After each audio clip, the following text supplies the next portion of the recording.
Cordial saludo, tutor y compañeros. Hoy les voy a hablar sobre el control de crecimiento microbiano. Mi nombre es Wendy Vanessa Velázquez Montes, estudio en el programa de zootecnia. Les voy a leer un poquito de lo que dice el documento. Solucione el caso que se presenta a continuación. La destrucción de un microorganismo depende de la efectividad del desinfectante que se utilice. A su vez, esa efectividad depende de varios factores. Suponga que se agarra alcohol al 70% a una suspensión de microorganismos. Analice la efectividad del alcohol teniendo en cuenta los 7 aspectos relacionados a continuación. 1. Inicial de la población de microorganismos. 2. Resistencia propia del microorganismo. 3. pH de la suspensión de microorganismos. 4. Temperatura ambiente. 5. Concentración del desinfectante. 6. Tiempo de exposición del desinfectante. Y 7. Presencia de materiales extraños en la suspensión de microorganismos. Entonces, primero, número inicial de microorganismos. En este caso yo pensaba pues de pronto hablar un poquito sobre el COVID-19, que pues en este caso es un virus. El coronavirus COVID-19 es un virus el cual se puede contagiar a través del aire, cuando el portador de la enfermedad tose o estornuda. Quedan partículas en el aire y ahí es cuando se propaga dicha enfermedad. Se considera un problema de salud pública por su ligero desarrollo y su propagación en el aire. Algunos síntomas que producen son tos seca, dolor de cabeza, pérdida del olfato, pérdida del gusto, secreciones nasales, fiebre y malestar general. Ahora recordemos que tenemos 4 tipos de microorganismos. Tenemos las bacterias, los hongos, los parásitos y por último y no menos importante tenemos los virus. El crecimiento microbiano se deduce a la multiplicación de estos mismos. Entonces el crecimiento microbiano lo podemos definir por la división de células en una población de microorganismos. En la manera en la que cada cultivo se expande es muy específica para cada uno. Ejemplo, debemos tener en cuenta que cuando tenemos un alto nivel de microorganismos, el tiempo de esterilización debe ser superior y para poder determinar una cantidad exacta de sobrevivientes debemos saber primero cuál es el número de su población. 2. Resistencia propia del microorganismo. La resistencia propia del microorganismo cuando estos tienden a tener cambios los cuales los hacen resistentes a los medicamentos, lo cual hace que se vuelvan más peligrosos y con mayor riesgo de propagación. ¿Por qué puede suceder esto? Eso suele pasar en cualquier ser vivo, sea animales o en humanos. Nos acostumbramos a tomar medicamentos en exceso y llegamos a tal punto de que ya los microorganismos se vuelven resistentes. Como mecanismos de resistencia tenemos las barreras físicas, las bombas de eflujo, tenemos las enzimas inactivadoras, la modificación del objetivo y las resistencias de penetración.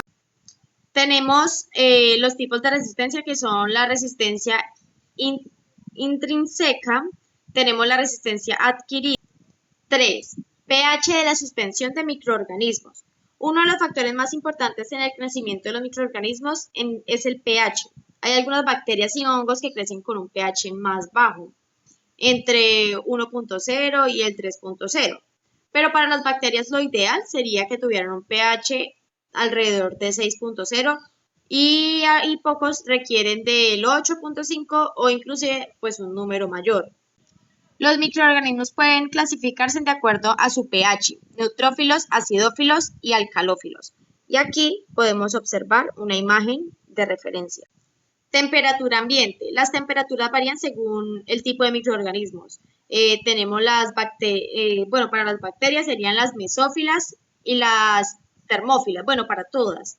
Pero por ejemplo en las bacterias tienen la temperatura moderada de 20 a 45 grados.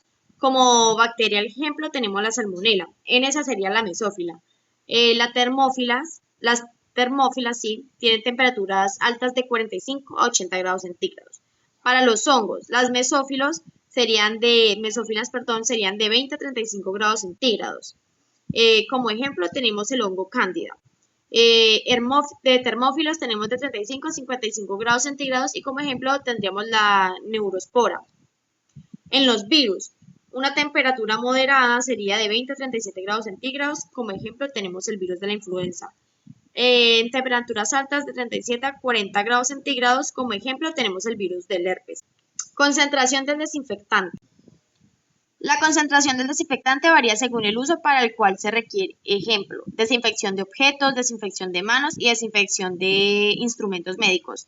Como podemos ver, el porcentaje para cada uno de los desinfectantes varía dependiendo del uso, ¿sí? Entonces, tenemos desinfección de objetos de 50 a 70%. Tenemos también de 70 a 80%. En desinfección de manos sería de un 60 a un 95%. Lo cual es lo recomendado por la OMS y la CDC. La desinfección de instrumentos médicos tenemos de un 70 a un 90%. Recordemos que la efectividad del desinfectante depende del tiempo de contacto y la superficie que deseemos desinfectar. Aquí podemos observar dos imágenes ejemplos. Está la fórmula estructural de la molécula del etanol y el alcohol. Presencia de materiales extraños en la suspensión de microorganismos. Cuando evidenciamos la presencia de los materiales extraños en los microorganismos, se puede ver afectada significativamente la presión en los resultados de ciertas aplicaciones. Algunas de estas pueden ser cultivo de células, pruebas de sensibilidad de antibióticos y análisis microbiológicos. Como materiales extraños podemos encontrar contaminantes químicos como lo son los metales y los detergentes.